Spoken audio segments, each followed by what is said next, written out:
Hola, muy buenas tardes, muchas gracias por la invitación. Bueno, conversemos primero a grandes rasgos, ¿no? ¿Qué es y en qué consiste el trabajo que está desarrollando Déficit Cero, Clemente?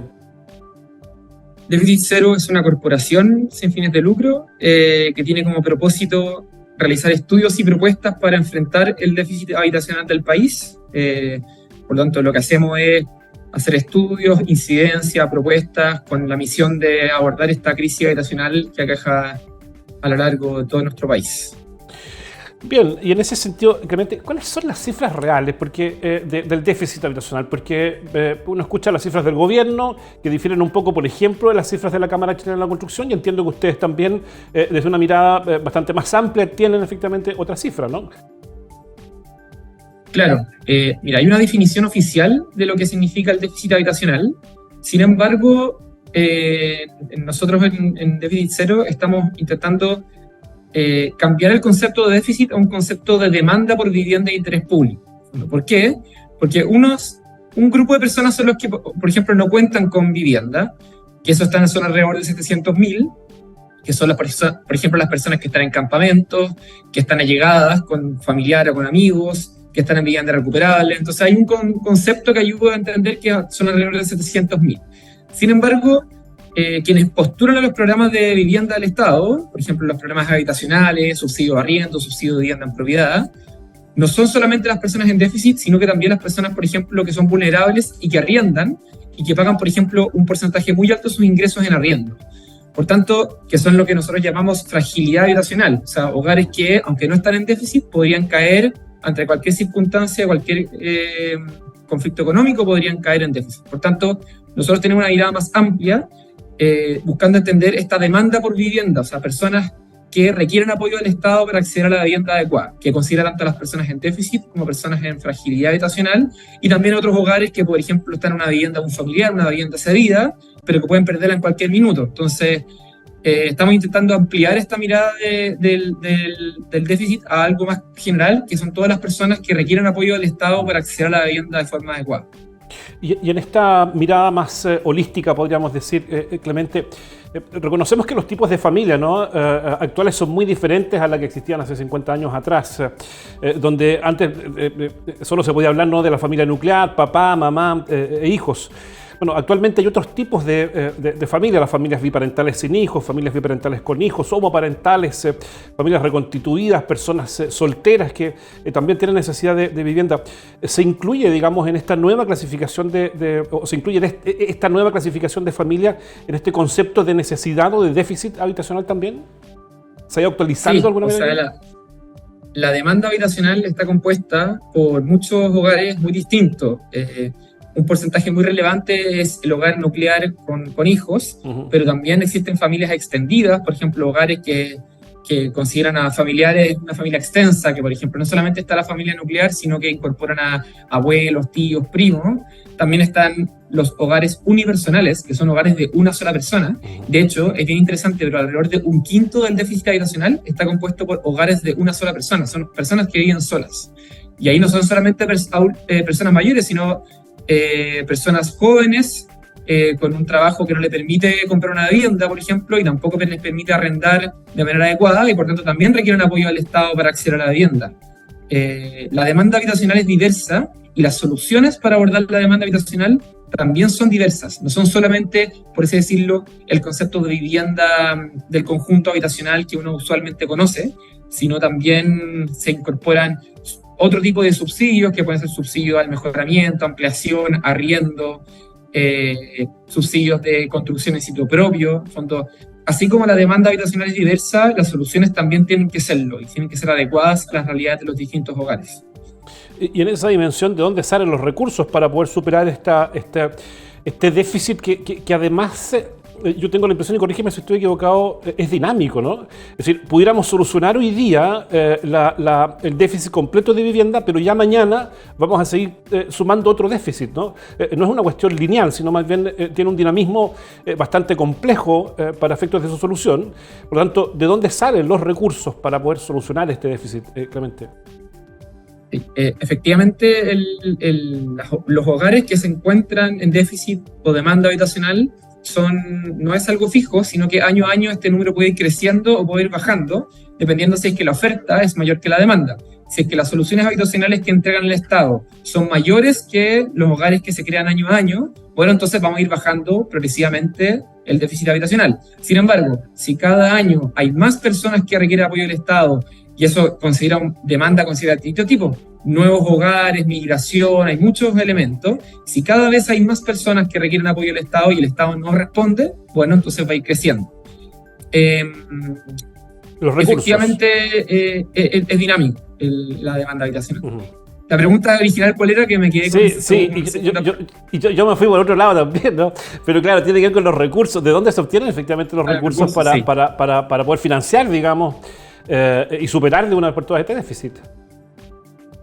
Bueno, sí, los recursos... tradicionalmente se dice que el Estado tiene que entregar todos los recursos para abordar el déficit y la demanda, pero la pregunta es si es que el Estado va a tener la capacidad de hacerlo. Y uno tiene que considerar que el problema habitacional, siendo que yo considero que es muy grave y uno de los problemas más importantes que tiene este país, compite con los otros recursos y otras demandas que tiene el país, en pensiones, en salud, en educación. Por tanto, hay que pensar y hay que ser creativo en nuevas formas de financiar la vivienda social. No solamente son, por así decirlo, el Estado construyendo viviendas en suelo estatal, sino pensar en mecanismos de colaboración público-privada, otro tipo de subsidios en los cuales las familias pueden aportar con parte de la vivienda. Entonces hay que pensar en nuevos mecanismos que no sean solamente el subsidio que el Estado entrega por la vivienda sin deuda. Hay que pensar en otros, porque si no, las soluciones que va a poder entregar el Estado, dado que hay tantas necesidades, va a ser poco, va a ser insuficiente. O sea, si queremos abordar y acabar con el déficit habitacional de acá al 2030, tenemos que pensar en nuevos mecanismos de financiamiento. Pero abordemos primero las soluciones que el gobierno puede aportar, digamos, para superar este déficit. En ese sentido, los trámites para la construcción de viviendas, por ejemplo, de subsidio, ¿no? Estas que se entregan a los comités en casa, pueden pasar años, ¿no? Y muchos años para que las personas efectivamente logren tener las llaves de su casa. ¿Cómo se desburocratiza esta gestión, Clemente? Bueno, hay muchos pasos. O sea, si yo podría estar aquí describiendo con el proceso desde que la vivienda se quiere hacer hasta que se construye pasa mucho tiempo. De hecho, hay programas habitacionales, por ejemplo, el más conocido, que es el Fondo Solidario de Vivienda, que es para hogares vulnerables que se construyen conjuntos habitacionales. Desde que se forma el comité hasta que se construye la vivienda, entre conseguir el suelo, que se paguen los subsidios, se construye la vivienda, pueden pasar hasta 6-7 años, un montón de tiempo. Y hay muchos pasos entre medio de cosas que hay que mejorar, pero efectivamente yo creo que hay una parte importante que tiene que ver con los permisos de edificación, que son trámites que se hacen entre el municipio, que eso también tiene un montón de trabas. También hay varios pasos en términos sociales, ambientales, de participación, que en el fondo no hay que saltárselos porque son elementos que son importantes, pero hay que intentar cómo hacerlos más eficaces y más eficientes. Cuando no se trata de que la cuestión, la participación ciudadana o lo ambiental no se considere, sino que se haga de manera eficaz y no que demore tanto tiempo, si ese es el espíritu. Y por otro lado, para efectos de la compra de una casa, el mismo gobierno ha criticado, ¿no? A la banca particularmente, una crítica que dice relación con las dificultades para acceder a crédito, exceso de burocracia, entre otros, ¿no? Lo que demora considerablemente entonces la entrega de recursos para compra de viviendas nuevas o usadas. Entonces la banca aquí también, en otra dimensión de la solución del problema, tiene un rol importante, digamos, cumple un rol de actor importante, digamos, en esta escena. ¿Cómo se hace también entonces para desburocratizar, por otro lado, a la banca, para agilizar de alguna manera estos trámites de entrega de recursos? Fue una pregunta complicada porque efectivamente la banca no está entregando tanto financiamiento tanto a las personas por los créditos hipotecarios como a las empresas constructoras, por ejemplo, todo lo que tiene que ver con el financiamiento a las constructoras, inmobiliarias, etc. La situación, ¿por qué no lo están haciendo? Es una situación económica bien concreta que tiene que ver con el alza de la tasa de interés, la inflación, el alza de los precios de los materiales. Hay un contexto económico de la construcción complicado que hace que la banca se resista un poco a otorgar crédito. Sin embargo, creo de que el gobierno ya ha realizado algunas medidas en pro que deberían facilitar el acceso a los créditos en el corto y mediano plazo. Por ejemplo, todas aquellas familias que deseen comprar viviendas de menos de 4.500 UF, se va a hacer un préstamo especial, o sea, una garantía que va a entregar el Estado, que va a ayudar a bajar los PIAs de los créditos hipotecarios. Por ejemplo, si hay un hogar que está buscando hoy día comprar una vivienda, que sepa de que si tiene una vivienda de menos de 4.500 UF, el Estado da una garantía que baja el pie, que puede bajar el pie hasta un 10%. O sea, un 10% de la vivienda es un montón, y esta garantía lo que permite es reducir ese pie. También el Estado generó un fondo a través de Banco Estado que permite entregar mayores créditos a las empresas constructoras, justamente también en esta misma línea. O sea, en el fondo debería haber una mejora en los próximos meses de proyectos que hoy día se están ejecutando y que deberían mejorar el acceso al crédito. Sin embargo, mientras no mejoren las condiciones económicas, mientras no siga bajando la inflación, no baje la tasa de interés, va a seguir siendo difícil. Dicho todo lo que hemos conversado, Clemente, ¿cuál es el estado del arte del déficit en Chile respecto, por ejemplo, de los planes del gobierno, de una cantidad determinada de casas, de los accesos que desde lo privado se pueden tener efectivamente a la compra de una vivienda nueva o usada? Mire, el gobierno tiene un plan, que es el plan de emergencia habitacional, que tiene como propósito tener 260.000 viviendas terminadas de acá al fin del periodo del gobierno. ¿Ya? El gobierno estimó el déficit habitacional en que, como comentaba, es una parte del total de la demanda, no totalmente la demanda, pero estimó el déficit en 650.000 hogares, y este plan pretende abordar el 40% de ese déficit acá, a que se acabe el periodo de gobierno. Si nosotros creemos de que la demanda es mayor todavía, como comentaba, hay hogares que arriendan, que también postulan los subsidios y también se los ganan, y nosotros estimamos que al final la demanda está alrededor del 1.000.000 de hogares, o sea, y que estas 260.000 van a abordar más o menos un cuarto. El gobierno efectivamente está acelerando la construcción de vivienda respecto al periodo anterior. El periodo anterior se construyeron alrededor de 55.000 viviendas anuales, y el gobierno ahora está construyendo 65.000, esa es su meta. Por tanto, está acelerando la marcha, pero creemos de que para abordar el problema de la demanda hay que acelerar aún más la marcha. Hay que construir más de 65.000 viviendas, mucho más, si queremos enfrentar este problema de acá durante esta década, que es como el propósito que tenemos en la corporación.